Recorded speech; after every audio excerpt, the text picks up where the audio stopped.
We should be good. So I'll make you host again, correct? And if you can make me co-host, and I will stand by. And please don't forget to record. Thank you.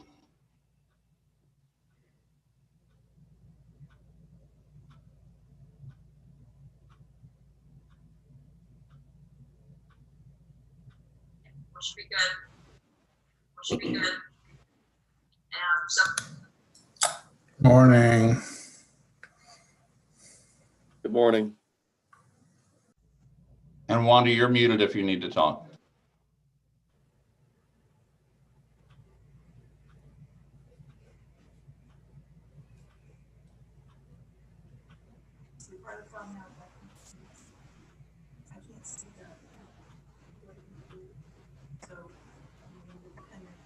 Wanda or Chris, are you going to let me know when I should begin? I'm ready. Okay, I'm just standing by. Thanks. So as soon as you can see him up on your screen, then you can.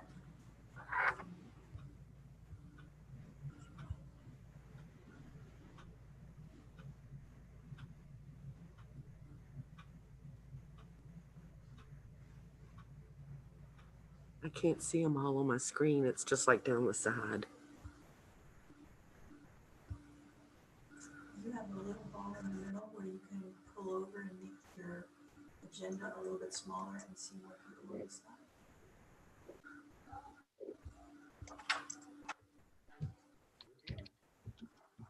Can you show me something? How do I like move, see who's on here, but also see this? Great.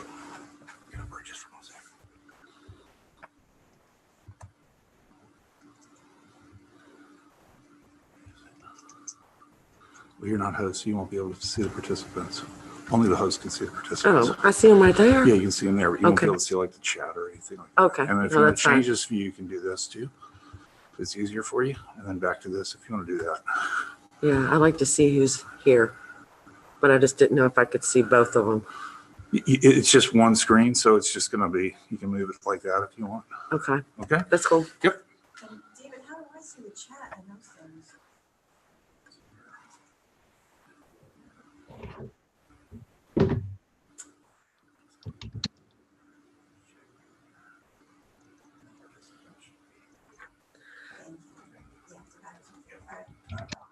You are ready to roll now. All right, I'm just trying to see who all is here. There's Rennie.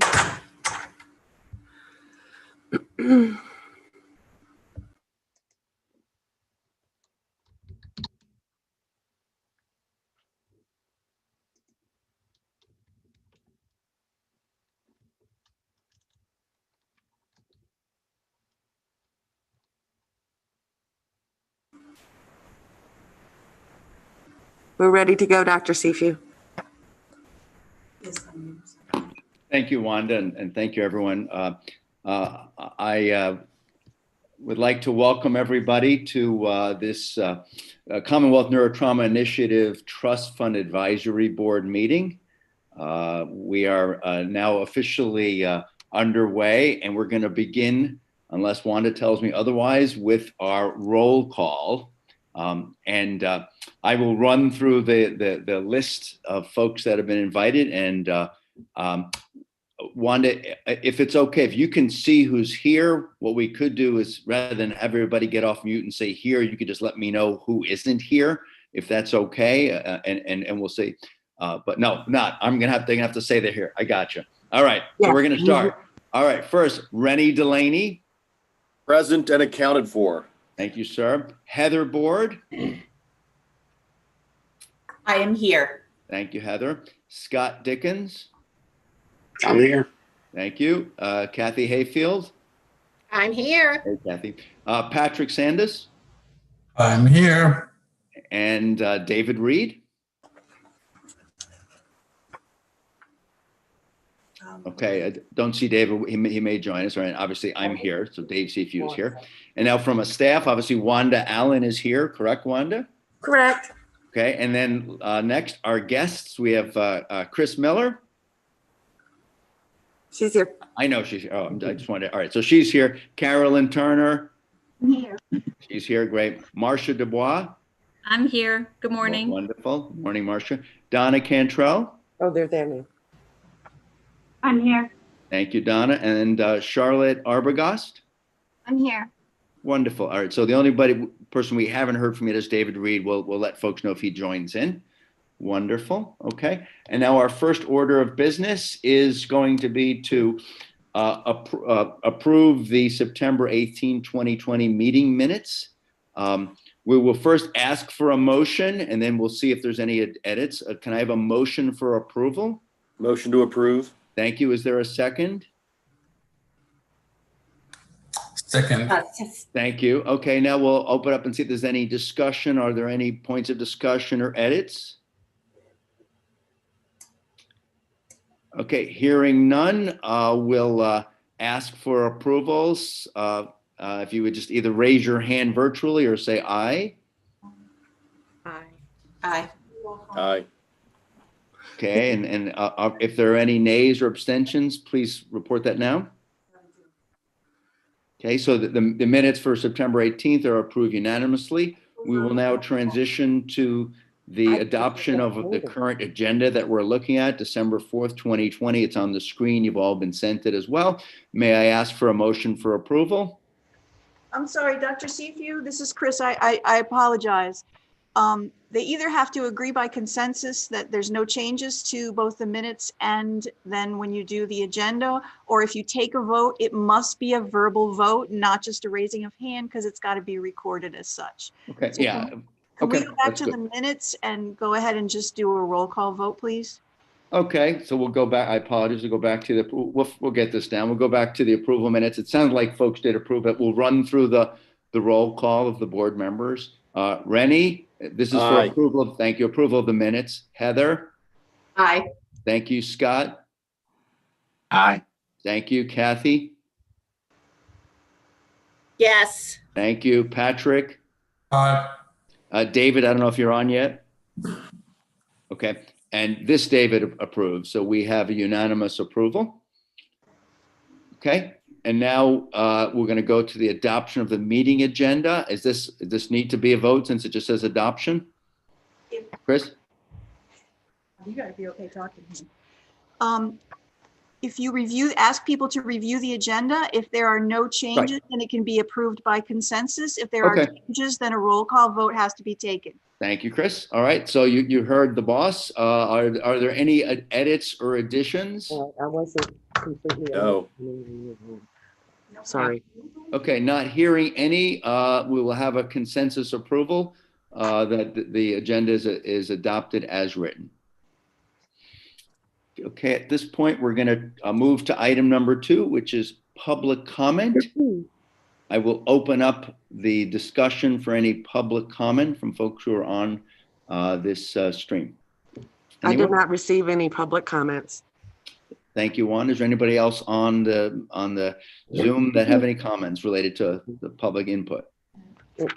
Okay, hearing none, we will close that item and move to item 3, which is the financial report, which has also been sent in advance. And Wanda, if you can review that for us.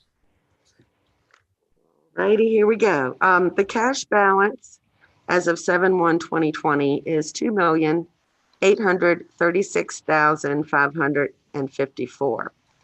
Revenue received year to date, which is July through October, would be $205,045. Interest received in that same time period, $7,777. Total revenue for that time period is $212,822. Total expenditures for the same time period, which includes grants and administrative, is $216,716, which leaves us a balance just year to date of minus $3,894. So revenue year to date, 2021, $202,822 minus the expenditures of $216,716 leaves a cash balance of overall $2,832,000 $1,660. The revenue is averaging $51,261. Any questions? I have a question. This is Kathy Hayfield from DARS. So we have 2.8 million basically on hand. And when you say there's a negative balance, that's not really, that's dollars coming in versus dollars going out, right? Just When during you the say time that. period of, just during July through October of this year. More went out than came in. Correct. Okay, because that makes it sound like we're in the hole, but Oh, no. we're not, because we still have 2.8 million balance in cash on hand. Correct.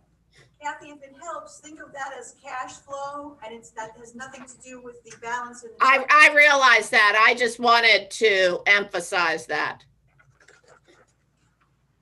Thank you. Thank you, Wanda. Are there any additional questions or concerns to be addressed related to the financial report and that Wanda's given?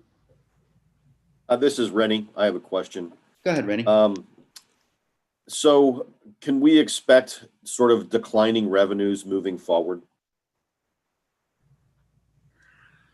Rennie, that's a great question. And later on, we're going to be talking a little bit about projections for the next few years. At this point, it doesn't appear that there's significant decline, but can we sit tight and talk about that when we look at the projections? Sure.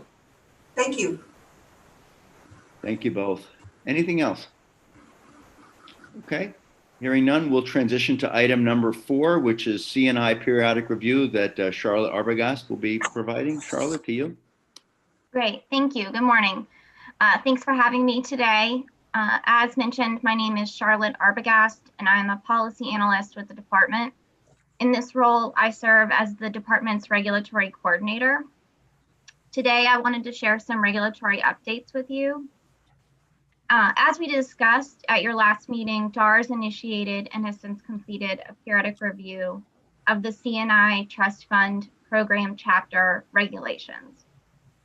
Under Governor Northam's Executive Order 14, as well as the Administrative Process Act, agencies are required to conduct a periodic review of regulatory chapters every 4 years to determine whether the regulations should be continued without change or amended or repealed, are consistent with the stated objectives of the applicable law, and minimize the economic impact on small businesses. DARS has completed the periodic review, which included a 21-day public comment period.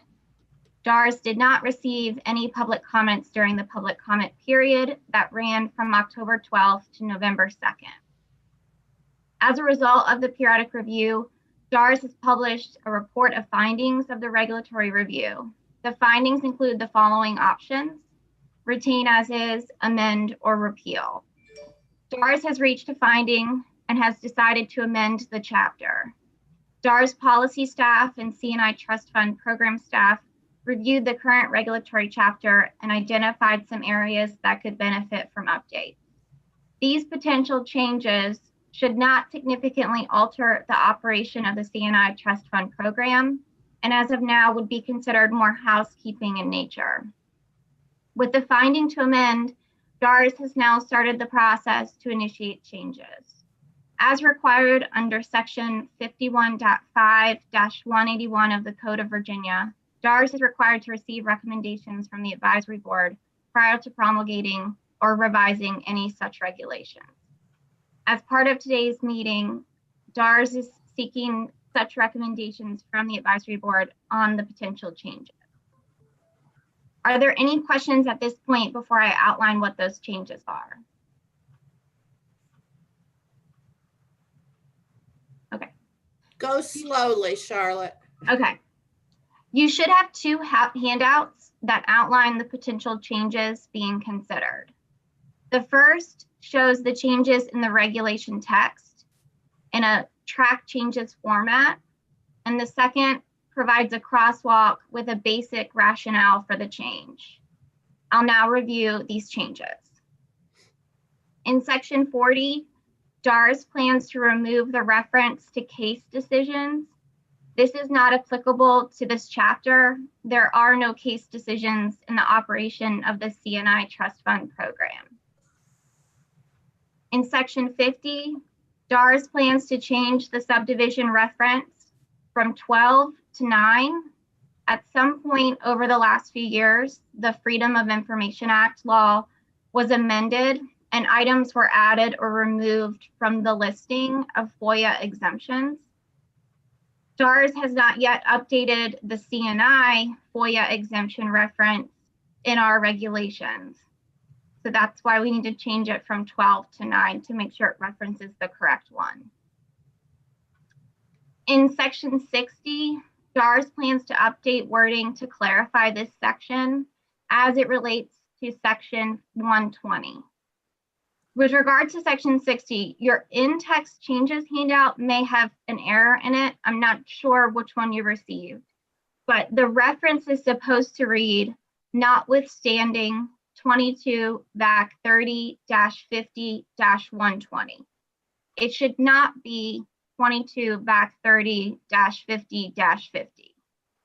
This change, combined with the changes in section 120 found at the bottom of your handout, help to clarify how the commissioner's authority for reallocating funds can be exercised. In section 70, there are more than 3 medical schools in Virginia now. DARS plans to strike the number and just leave it as Virginia's medical schools. Proposes. In section 120, here we see the remainder of the clarification on how the commissioner's authority on reallocations can be exercised. This change, as well as the change in section 60, should help clarify the phrasing on this activity. Before I go over the next steps in this process, are there any changes or any comments or questions about these changes? So this is Rennie. I had a question about number 70, strike the word 3. So when you strike the word 3, it leaves equal representation still in the sentence. So is your intent that we're going to have one reviewer from every medical school in Virginia? That's a great question, and I did get your email last night, and we've been thinking about that. So the challenge that we encounter is that actually the Code of Virginia has the language, the law says very similar language that you find in the regulation regarding the reviewers from medical schools. And so in 51.5-180, it says that such reviewers and technical advisors shall be appointed in such a manner as to provide equal representation from Virginia's 3 medical schools. So our intent was to potentially strike the number 3 to allow for that, the intent of what we believe the law is, which is the representation of medical schools. But I also looked at your email regarding the equal, changing the equal to a balance of, and I'm not sure that that change would be in alignment with the intent of what the law requires of us. My understanding is in, particularly the most recent review of research projects, equal representation was more or less provided because all of the reviewers actually came from other states to ensure some objectivity there.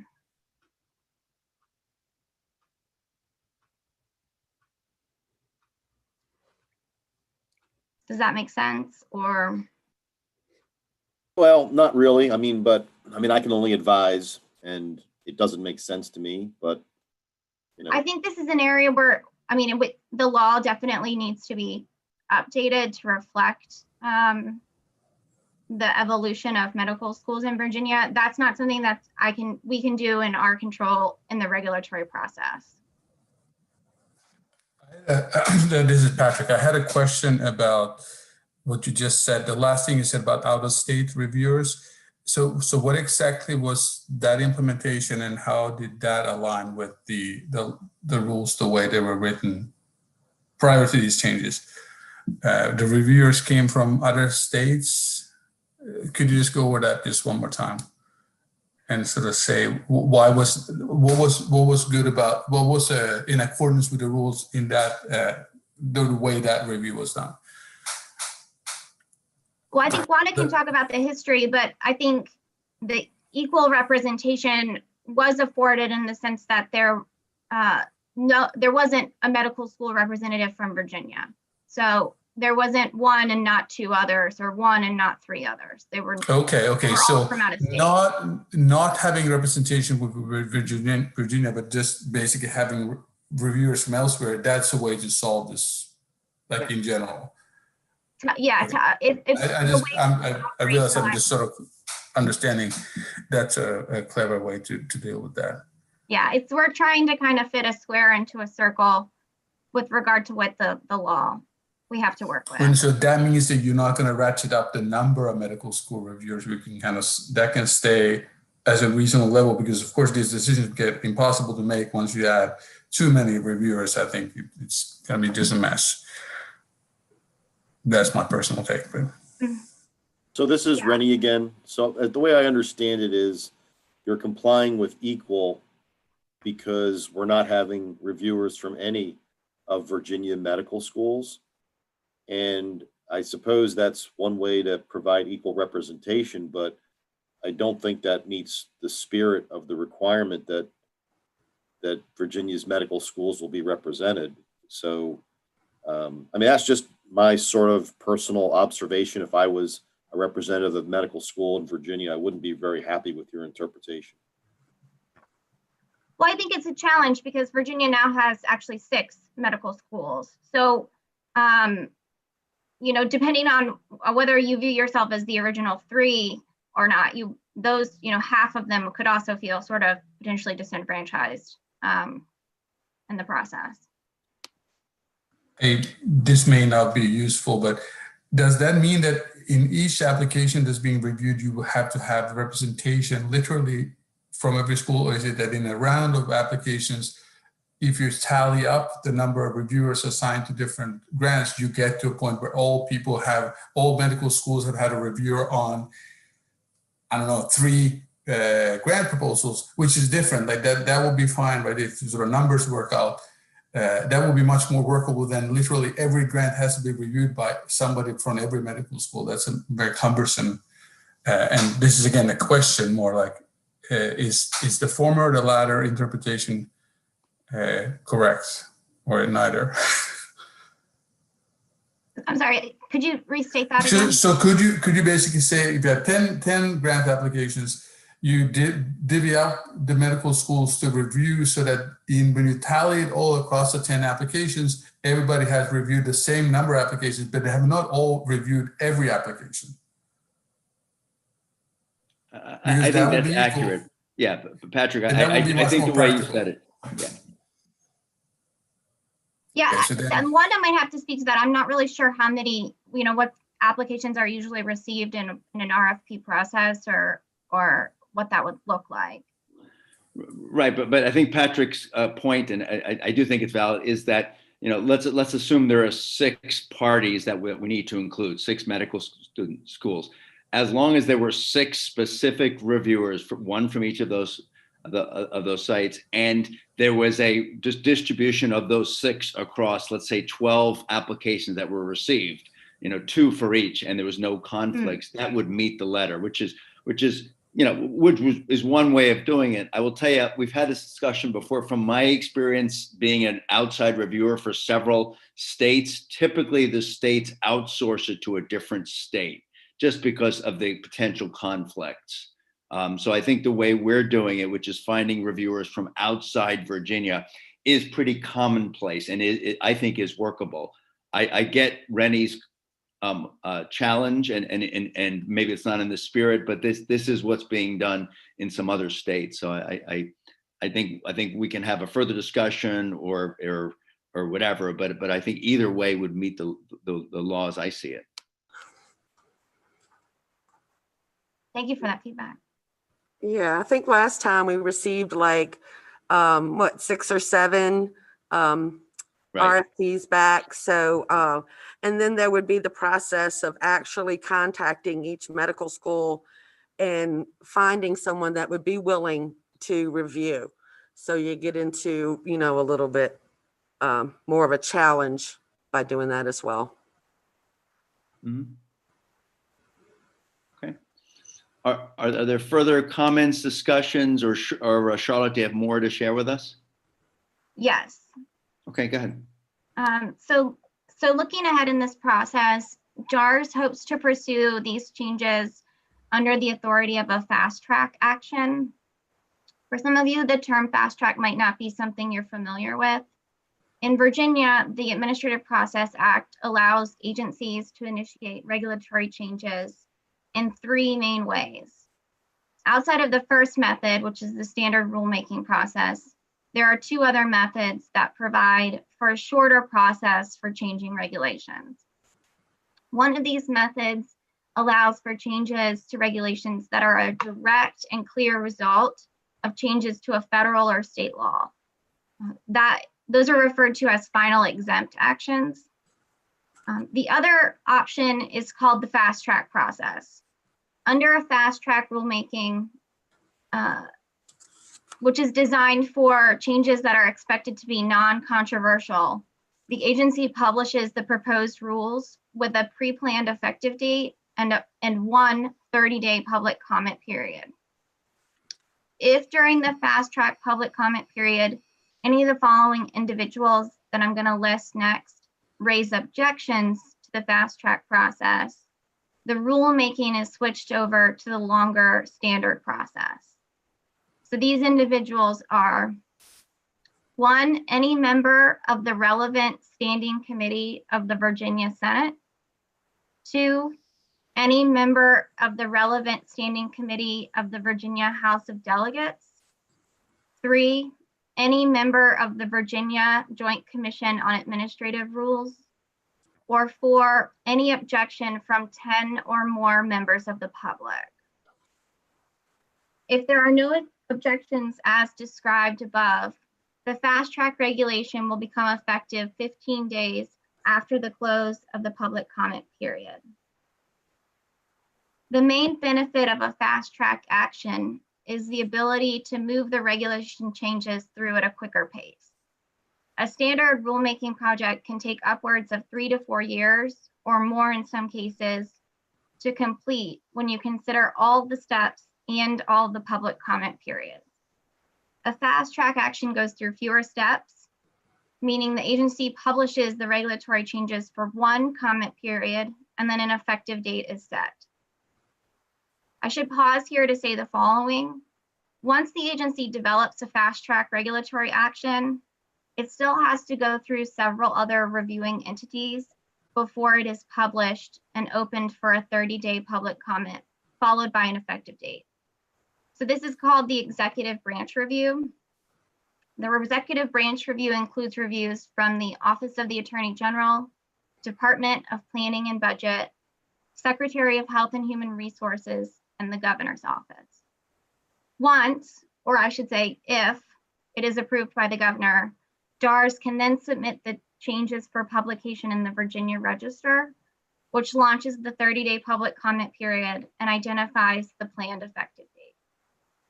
I wanted to share this with you because the executive branch review can take time in and of itself. Except for the Department of Planning and Budget, the other entities required to review the package do not have a deadline or a time frame for their review, and the length of review times can vary.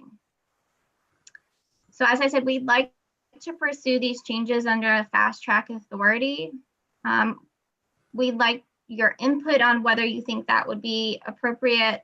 And also, if you are so inclined to support these changes, it would help the department if the board wanted to make an official vote to support the changes presented, which I could include in our fast track documentation that's provided to our other reviewing agencies for the executive branch review.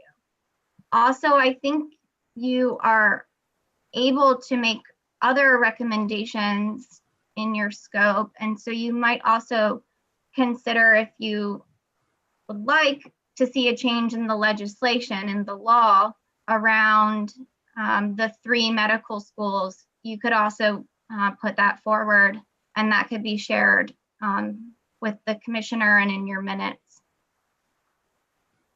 as well. Thank you for that suggestion, Charlotte. This is Kathy Hayfield. I was thinking that would be beneficial, and that would be helpful to us in the future because it would add more weight to the request for a code change if the council asked for it. So this is Rennie. I'll move to that the advisory board recommend supporting these changes to the regulations as briefed by Charlotte, and that the commissioner use the fast track methodology to advance them, and that the board recommends additional study and perhaps legislation regarding the appointment and eligibility of grant reviewers in section 70 of the regulations.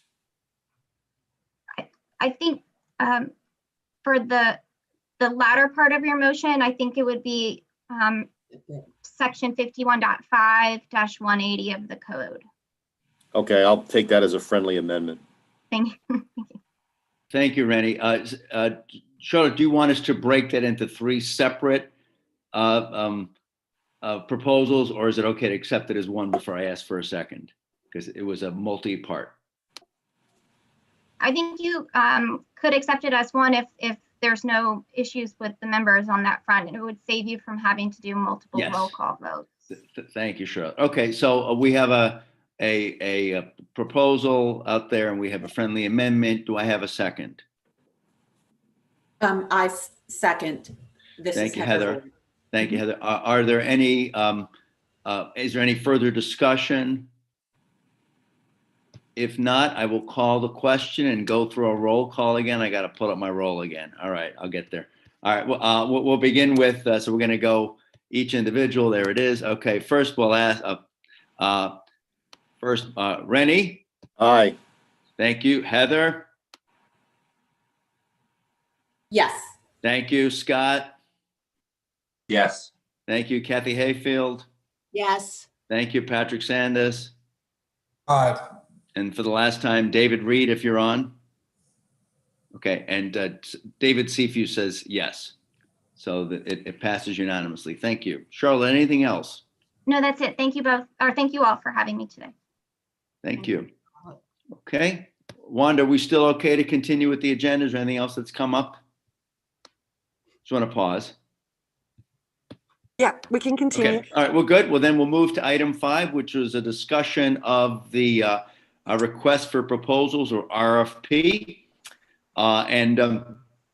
In order to have this discussion, we are going to work with Wanda and Kathy to look at our financials and our projections again. We did say that we were going to get back to that.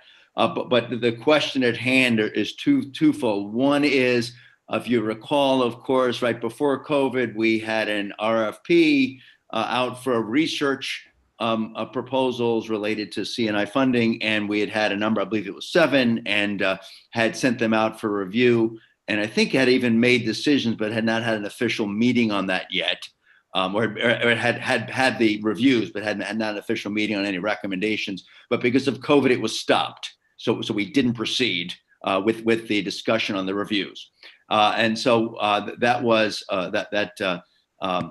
that reissue was stopped, and now we're at the point where we have the opportunity to discuss, should we be reissuing a request for proposals for research submissions. All right, we can have a second part where we talk about what the timeline will be for the service related submissions, but this is for the research submissions. So before we have that open discussion, I just want to see if there's any discussion that needs to occur from Wanda or Kathy on the financials, and specifically on the question that Rennie had asked regarding the potential negative cash flow. My read of the numbers that Wanda put out, and that it looks like they're on the screen again, is that we have more than sufficient resources, certainly to issue an RFP for a research submission, and then we can discuss that and look at the financial implications of that before we discuss a follow-up RFP, perhaps later on in the year, for a service proposal. So, my review, and we can look at it's on the screen again, look at the numbers, but I think we just did that. But I think it is time that we were going to maybe address what Rennie's comments were regarding, I think it was Rennie, concerning the potential negative cash flow, because of the COVID situation. So I don't know if Wanda or Kathy or Chris want to highlight whether there's any concerns about that for the reissue of the RFP. Dr. Seify, this is Chris Miller. What you have on your screen. Chris, if you can get closer to the microphone. Okay. What you have on your screen are actually different numbers from what you were looking at before. These are our projections that Wanda developed based on very conservative numbers. So you'll see that we looked at what the DMV fees are, and Wanda chose a conservative number of $45,000 a month. In FY21, the average monthly DMV fee was about $53,000 and change. And last year it was about 63. So it has gone down a little bit, and that's why we chose kind of the basement. So we left the revenue at that low, and we projected across 5 years. So annual revenue going into the trust of about $603,440. This is Kathy. Could you expand the screen a little so that we can see that better for Kathy, I'm glad you said it. I thought it was just my eyes and my age. There it's we go. Not full. That's so much better. Yes. All right. I can't see what you're seeing, so it's helpful for me to know that. Okay, so what you'll see then is we've projected the same revenue over the next 5 years. And then Wanda put together projected what we would be paying out for grants. And I'm going to come down here to the bottom, and you can see that for next year we have $70,400 in current grants that we'll still be paying out. We are anticipating requesting of you to fund a grant of $100,000 that acts as the match for our federal TBI grant. CNI has traditionally done that, and the research that comes out of that has been very useful to the Commonwealth.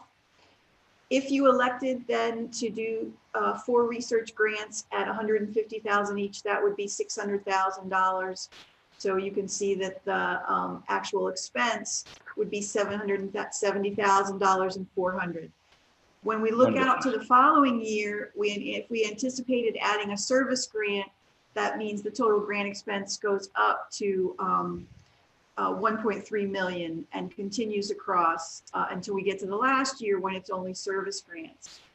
So I'm gonna go back up to the top of the screen here. Okay. And you tell me if you can't see something that you need to see. Yes. So Chris, to summarize, you've obviously taken the most conservative option in terms of the amount of revenue, which is significantly lower than we're even seeing now. And the trend is probably leveling off now, but regardless, even if we took I guess that would be a 25% worse look down to 45,000 a year, we'd still be quite robust in the final year, which is, I guess, 2023 or whatever. It's no longer there. But by the last year of this projection, we'd still be positive 700,000, even if we fully funded these 4 additional grants and the service grant. So that's clearly a very positive and positive outcome, and would suggest that it is appropriate to move ahead with the research proposals. That's my interpretation of this. Is that accurate in your mind? Yes, thank you for the great summary. And Chris, would you scroll down to the bottom again? Because that took into consideration the fact that we have 2.8 Right, it million should say in the 700,000. bank right now. Yes, so that trust fund balance shows you starting 2.7. And if we did all this, the ending balance would be 649,950. Okay. Okay. Let's have an open discussion about these numbers and what they translate. And again, my interpretation, which Chris seems to accept, is that even in a conservative a picture, it makes sense and is appropriate. It's part of our mission to reissue the RFP for the research element of the grant funding. That's my interpretation. Let's have a discussion and comments on that. I agree with you, David. This is Rennie. Thank you, Rennie. This is Kathy Hayfield, the commissioner. I'd like to see us move forward with it. Okay, thank you. Anybody have a, well, it's always nice to hear a further agreement, but is there any disagreement or any further concern or any concerns? Okay, not hearing any. Chris or Wanda, can you let me know, is this a point where I should make a motion or does this need a motion? Is this just part of our, what we're supposed to be doing?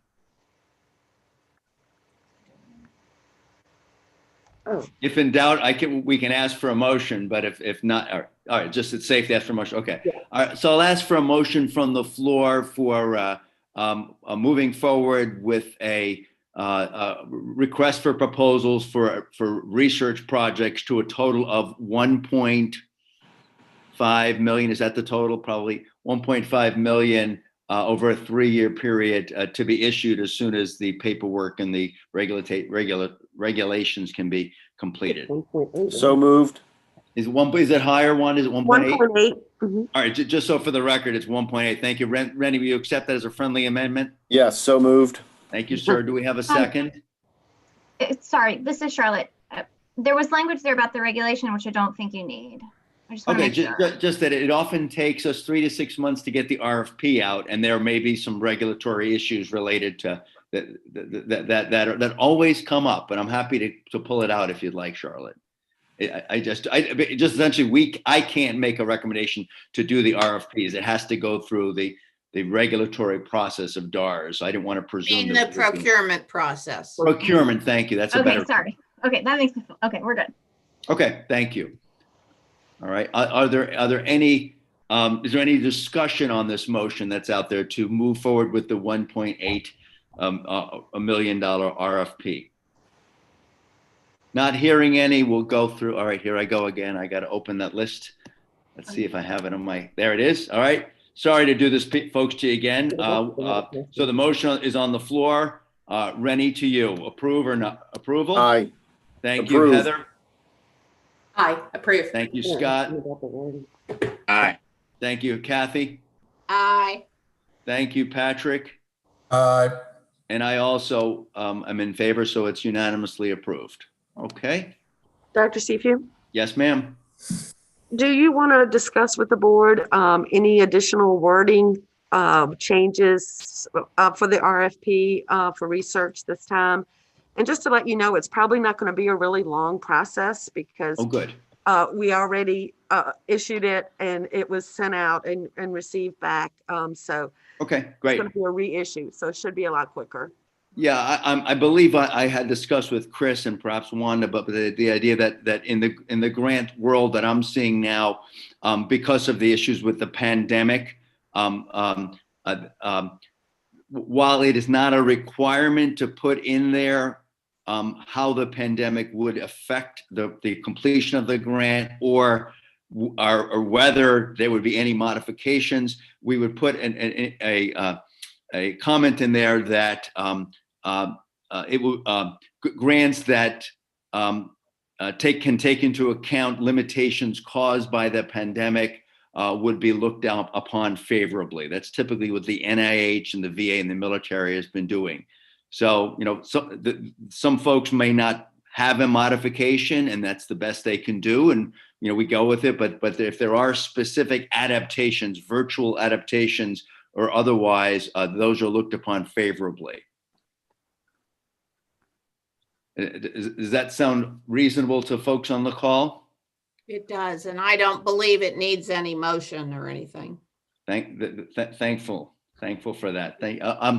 I think those were the areas, and I should also add that perhaps as part of that, not only are we looking for potential necessary adaptations to the research to accommodate the COVID pandemic, but research that focuses on effects of the pandemic would also be favorably looked upon, if that's okay. Because I think it's obvious in our disability population, particularly those with health disparities, this is not going away with or without a vaccine. There are potential long-term effects in the neurotrauma and neurologic areas. So I think that would be a friendly add-on, which could be linked into that as well. Kathy, is that reasonable to you?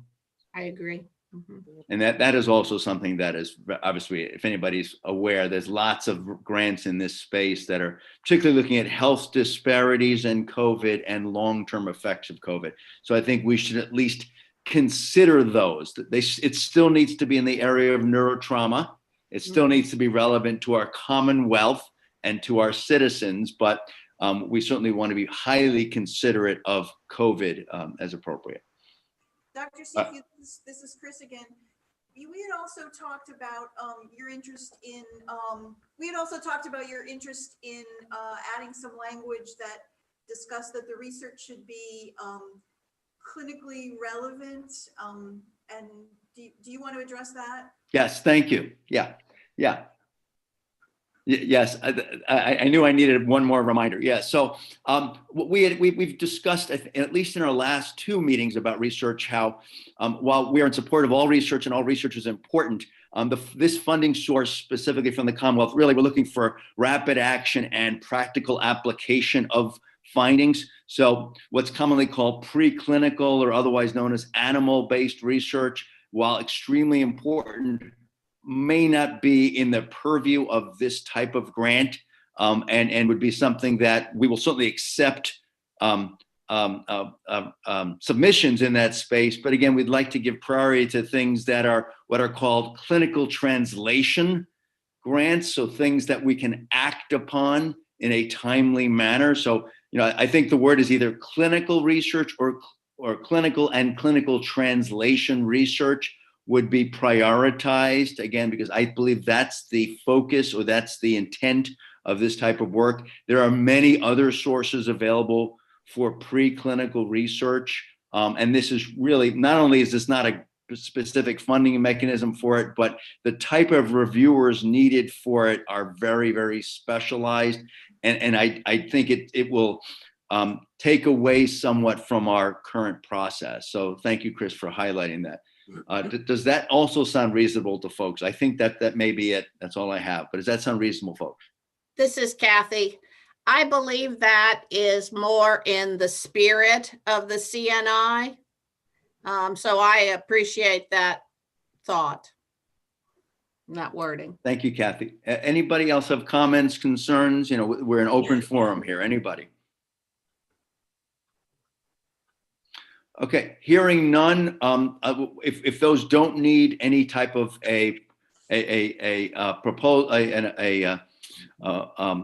whatever the word is, amendment or approval, what we can do is just make sure we're looking at the wording of that, and then we can all, as appropriate, look at that wording when it's released, if that's needed. I feel very comfortable with Kathy and Chris and the team putting this forward, if that's okay with folks as well. Okay, let's transition quickly to a second element just on item 5. Again, considering time frame for the services RFP. Chris, if you could give us a little bit, it's probably going to be the same numbers.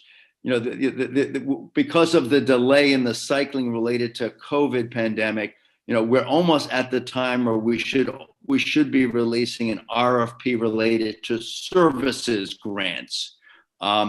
And what we'd have to do is take into consideration, the finances we've just looked at and decide would it be appropriate in the next 6 months or a year or whatever? Would it be appropriate to look at a modified funding amount, to keep us appropriate? Or should we wait 3 to 6 months, see what the cash flow trend is, and at our next meeting, be focused on, assuming it's better than the 45,000, consider putting forth an RFP for services, because we want to make sure that we're meeting our mission of also supporting services, but B, we want to be fiscally sound and good stewards. So what would we like to look at the numbers? They are going to be the same numbers, and look at where we could potentially fit in a services RFP, let's say 6 months or 9 months from now, or should we give this to our next meeting, or at least 3 months to consider?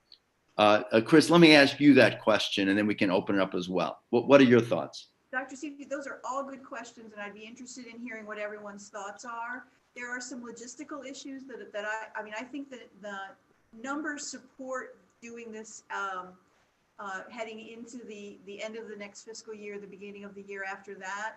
Okay. 6 months of next year, the last half of the current fiscal year, will be then issuing the research RFP. I'm going to tell you, we'll also be issuing RFP for our grants to our service providers, and we'll be in the process of applying for our federal grant. So that makes that a very busy period for not just us, but for our procurement people. Right. So at a minimum, I would recommend that you not look at that until the second half of the fiscal year, or the second half of next calendar year. Okay. Focus on when you would like implementation, but I think the budget numbers support taking action from that point on. Wanda may have some other thoughts as well. I didn't know if you would, you say you're going to fund 4 research grants for the total amount, and then maybe we receive 6, and some of them aren't for the whole 150. If you wanted to sort of balance it out and look at maybe doing less, and then you can do the services sooner, or look at it that way as well. That Right.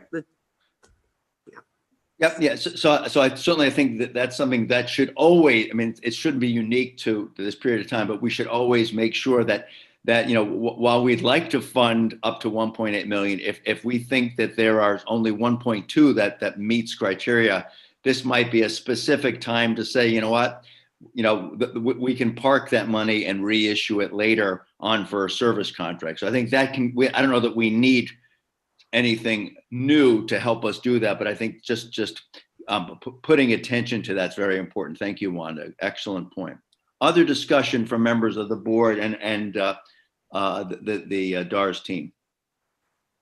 So I had a question or comment. So I understand, I completely agree with the idea of applying our criteria, and if we don't have, if we get to a smaller number for projects that meet the criteria, we grant less.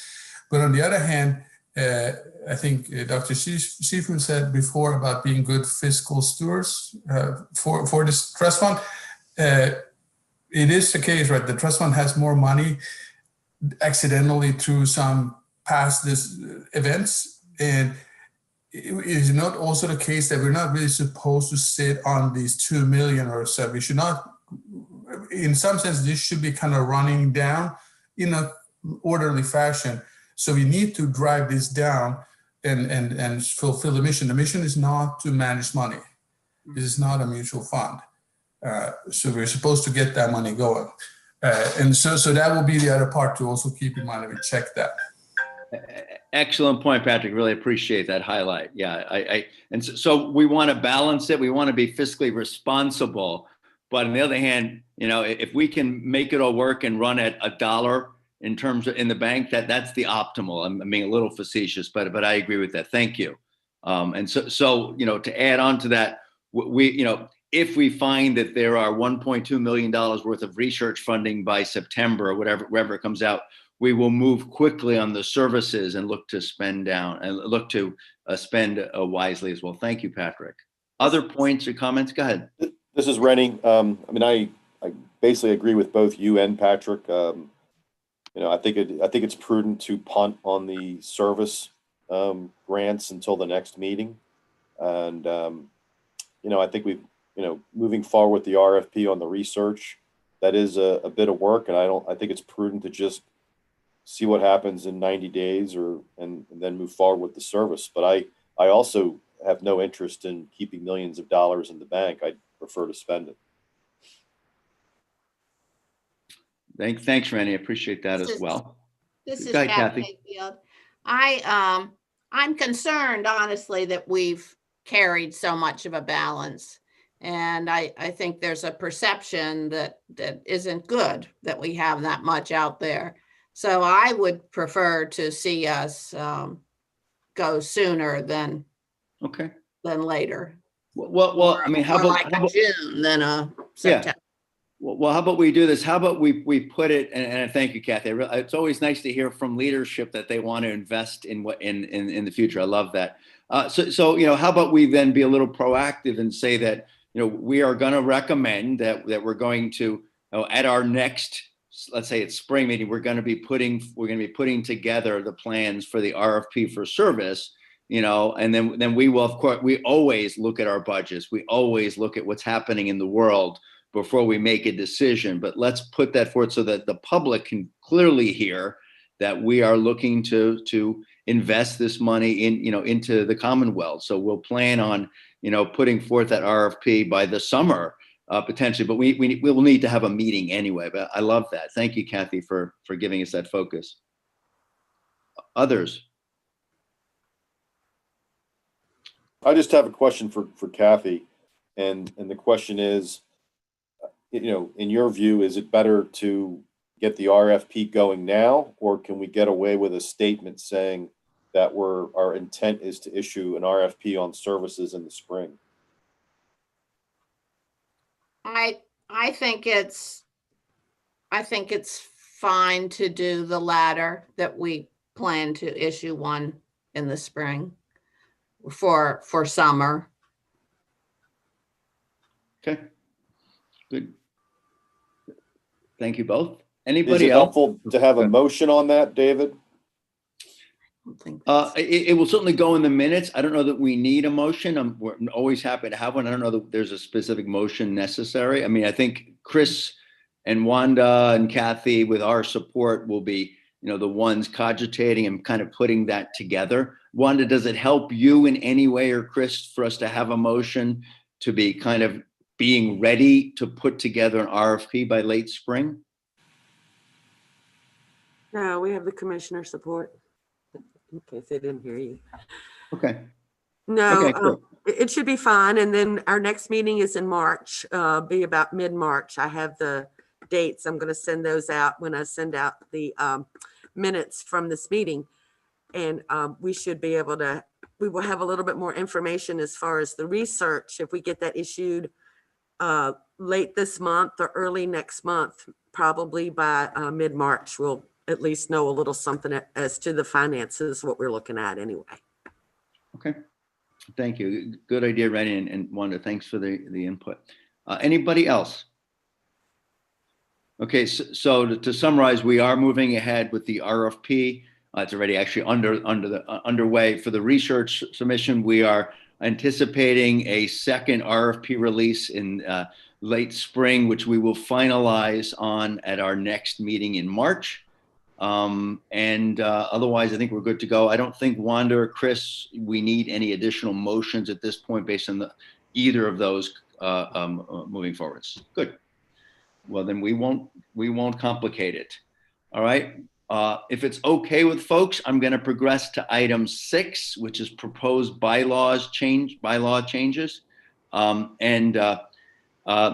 We've been through this before, but now we're going to actually look to nail it down once and for all in terms of each of the addition ones related to, and then I think Wanda or Chris are going to go through what the actual code is supposed to be and what we need to be changing it to. As you can see, our goals in this discussion in the next couple of minutes are: 1, to change the chair term to 1 year to match code. We'll discuss that and ask for a motion. Next, we're going to consider the addition of a vice chair. That probably needs a motion as well. We'll find out. and with one of the goals of the vice chair being someone who can fill the role of the chair if he or she is unable to fulfill it for a meeting or beyond, as well as potential succession planning, which is always important in an organization, and then discuss your annual election date. So Wanda, if I can just turn to you, I see it's already up on the screen and I see my name up there, but it's up on the screen in terms of looking at the Code of Virginia. So if you could make that a little larger for us, and then we can just look at the information and have any discussion on what it says. So here, this is what they're saying. Okay. Thank you. Oh, you're welcome. All right, so if you, Sorry, that's okay. Yeah. All right. I saw it right there. No. Here we go. Okay, there we go. All right. So it's obviously it says the chairman. I'll read it if that's okay. The chairman can be elected from the members, shall be elected from the membership of the advisory board for a term of 1 year, and shall be eligible for re-election. There doesn't appear to be a term limit. That's not always a bad idea either way. So we currently have in our bylaws, I guess it's 2 years. Yes. And clearly it's our goal to be in line with the code. And so we're going to look to change that to exactly what it says in the code, correct? Correct. Which is, so we will have it read, the chairman shall be elected from the membership advisor for a term of 1 year and shall be eligible for re-election. Yes. Unless there's any changes to that, we'll look for a motion to say that we're changing it to that. I'll move to conform the bylaws to the code with respect to the Section 2 of the bylaws on the term of the chair. Thank you, Rennie. Do we have a second? Second. Thank you. All right. Are there any comments or concerns before we go to a vote? All right, we'll call the question then. Rennie? Aye. Heather? Aye. Scott? Aye. Kathy? We'll wait for Kathy. Oh, thank you, Kathy. Patrick? And I also, I guess I can vote on this. I agree. And so it's unanimously confirmed. And then we'll move to the second element, which is consider addition of a vice chair. Is there anything in the code that we should be applying? No. Okay. I would recommend that, and this may be a reach, but so that we don't maybe have the chair and the vice chair kind of coming off at the same time, that we use the what's written for the chair and put in the term vice chair, but make it for a 2-year term if that's appropriate, because then there's always going to be, there may be overlap if we think that's necessary. I hate to have everybody leaving at once. You know, the vice chair doesn't naturally have to succeed to the chair, but if that occurs, that can occur with someone who's been in there for a while. Does that sound reasonable to folks? So we use the verbiage we just used, but we change it to vice chair and we make it a 2-year term. And I'm okay with the re-election if that sounds reasonable. Well, David, I'm not sure I think that makes sense from the standpoint that the code mandates how long somebody can actually serve on the board. Okay. And therefore, if I'm elected, say for 2 years, if I was the person running for it, but my term actually ends next year, then I wouldn't even be eligible to be elected for 2 years. So I would just leave it the same as the chair, 1 year, which means we have to have an election for our officers every year, which I think is kind of standard. So I don't agree that the vice chair should be elected for 2 years. Okay. Yeah, I appreciate that, Randy. My only concern is that if that vice president is elected vice for 1 year and then they roll off the board, then they wouldn't even be eligible for the presidency. So my vision would be that there has to be someone who can at least be on the board for 2 years, and then hopefully in their second year they'd elevate to president. But I'm okay with, you know, that was my thinking. I wanted to kind of have a vice president who could then be eligible to have at least 1 additional year without complicating it. But we can just do it in our heads too. I just wanted to have a succession program. I just don't think it's something that you can really, their lives change. And I think, you can expect someone's going to do what they say Okay. for a year. I just, you and I think David have kind of alternated between being Yeah. the chairman of this thing. So hopefully one of you will always be around. But, Yeah. I think the rest of us, would commit on a year-to-year basis. Okay, fair enough. Thank you. Thank you. Other comments?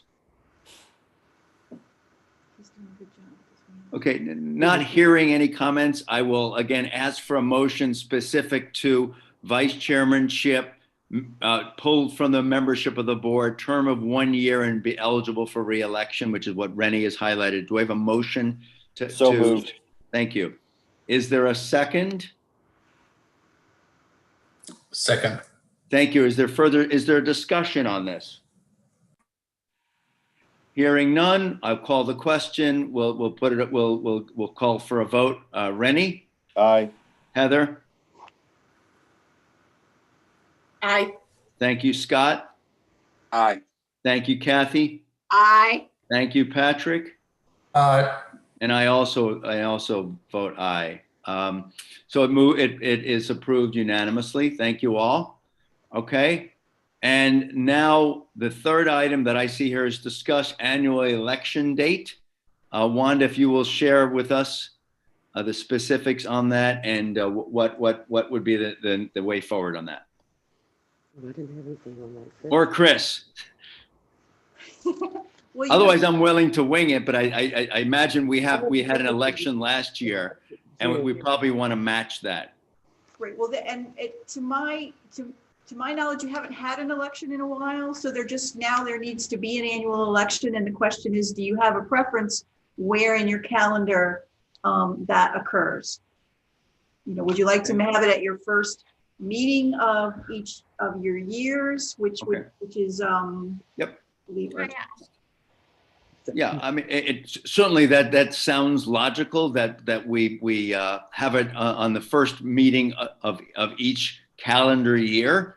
And I guess that for us would be March 2021, but we can also have it today and say, so therefore it's the first, we can have it every December or every whatever. So I'm flexible. If we need to have it today, then we should have it if we're violating any of the code rules. Otherwise, March or the first meeting of each calendar year makes sense to me. What are thoughts on this? The option, Dr. Seafu, is the first meeting. Wanda and I were thinking the first meeting of the term year, Which is July. which will be July. That's what I was thinking too. Okay, fine. This is Kathy. Okay.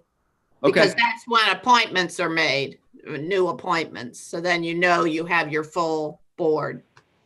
Okay, fair enough. All right, so July, which I guess beginning of the academic year, but so July of each year, we will have a election on all appropriate members of the board. We're really not trying to confuse things here, Dr. Seafu, but Really? Wanda just pointed out that actually the first meeting of the appointment year will be September. Appointments will be made in July and the first meeting will happen in September. Right. We've said every month but April so far. All right, so what would be the appropriate terminology rather than listing the month? So it's the first meeting of the fiscal year? Yes. Okay, why don't we put State that fiscal in? year. Yeah. What's the word? I would put state fiscal year. All right. So this is, we have an election today to cover us from now until next September. Don't which I think. is good. We'll ask Charlotte if there's a reason we need to. We're not going to shy from it, but if there's no reason, there's no reason. Charlotte, do we need to have an election today if we're about to put this motion forward? I think you can handle it in your September meeting. Okay, thank you. Do we need a motion for this? It's obviously in code, I imagine already. Do we need a motion for this?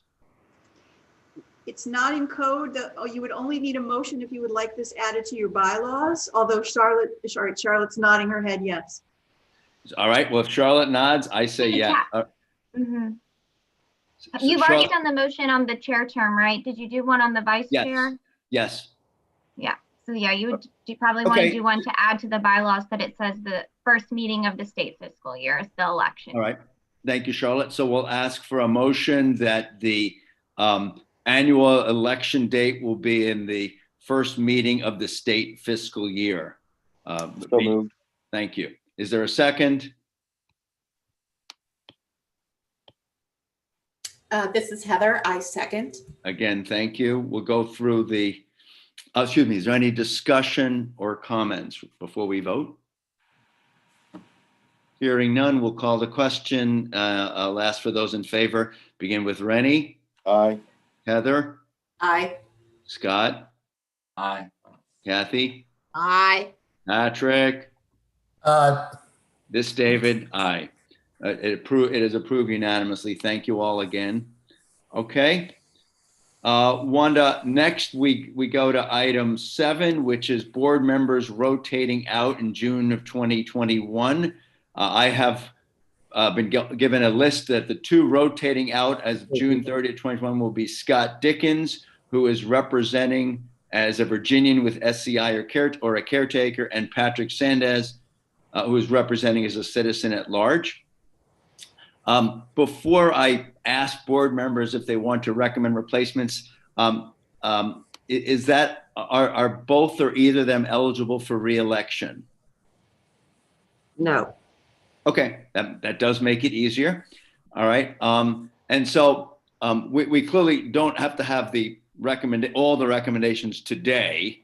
But what we might do is reach out to our board here and then reach out to our constituents to see if there are any recommended replacements for this. Is that appropriate? Because we'd like to get a broad potential list.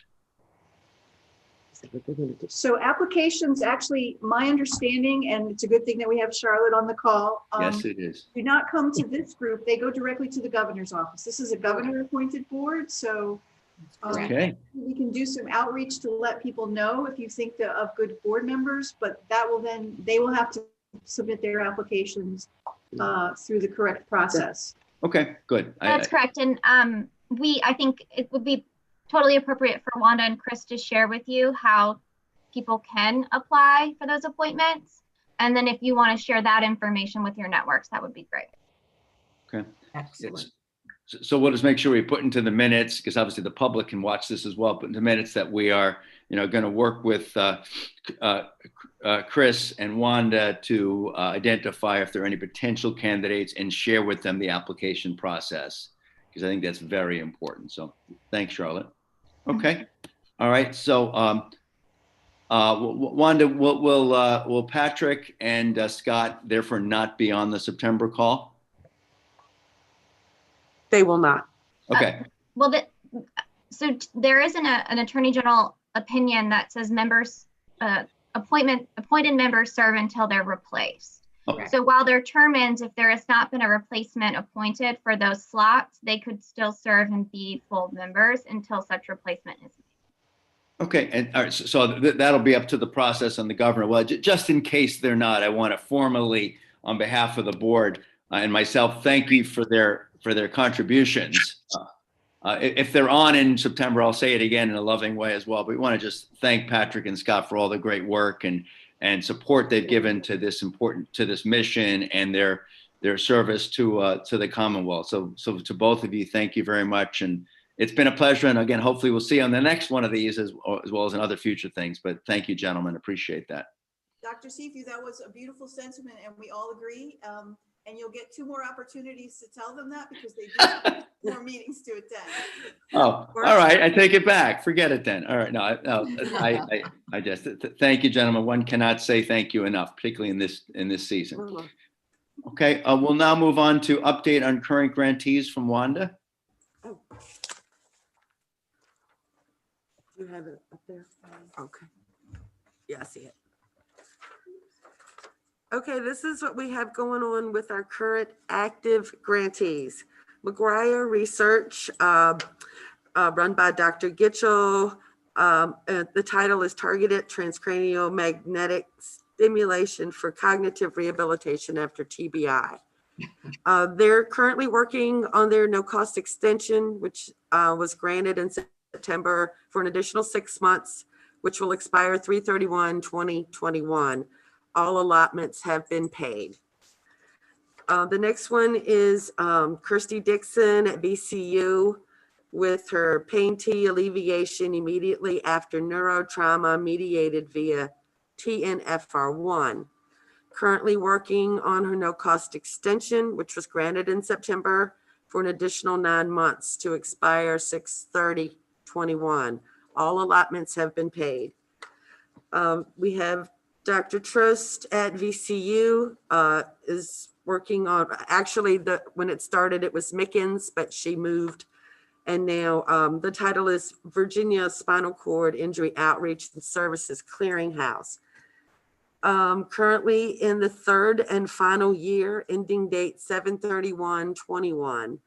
Allotments still left to be paid is 2, totaling $74,921. Next, we move on to Dr. Grow at VCU, Project Achieve Support Technology. She's currently in her third and final year, ending date 7/31/21. Allotments still to be paid, $73,923.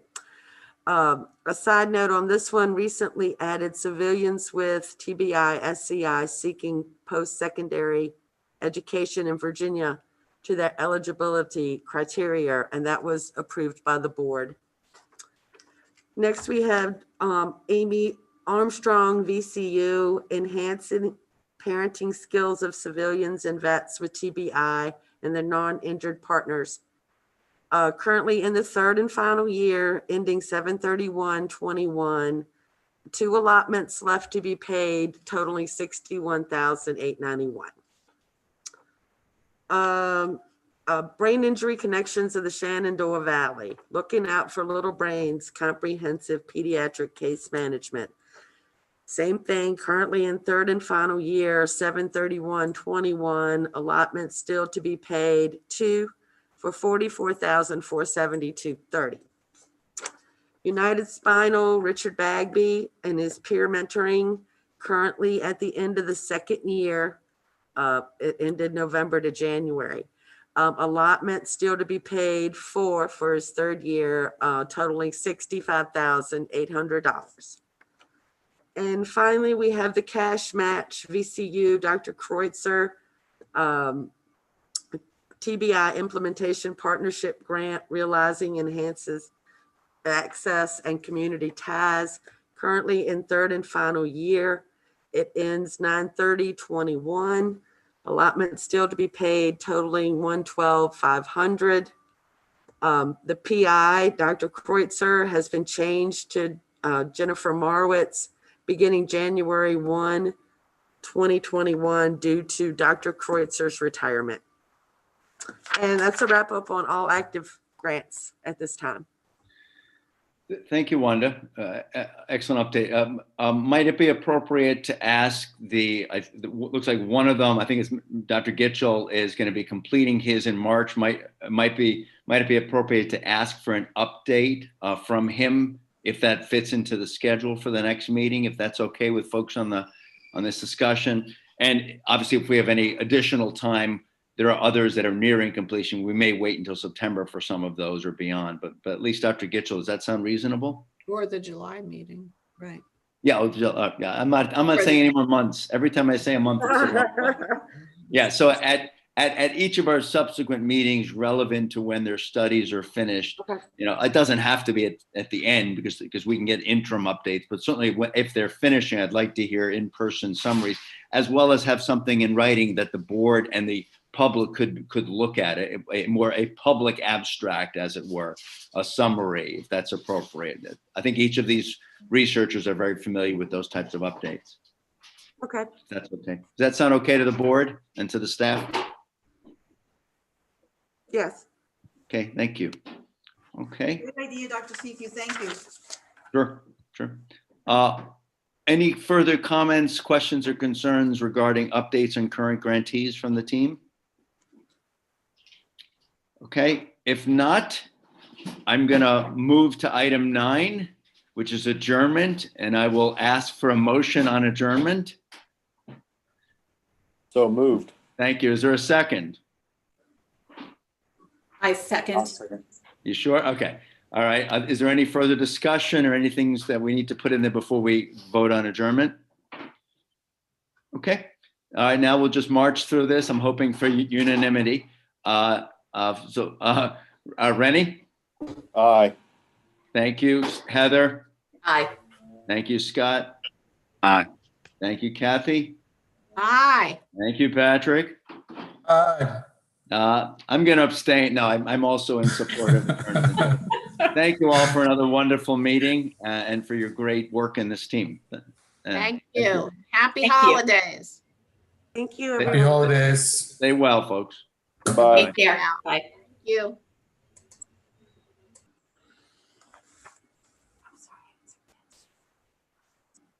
Mhm.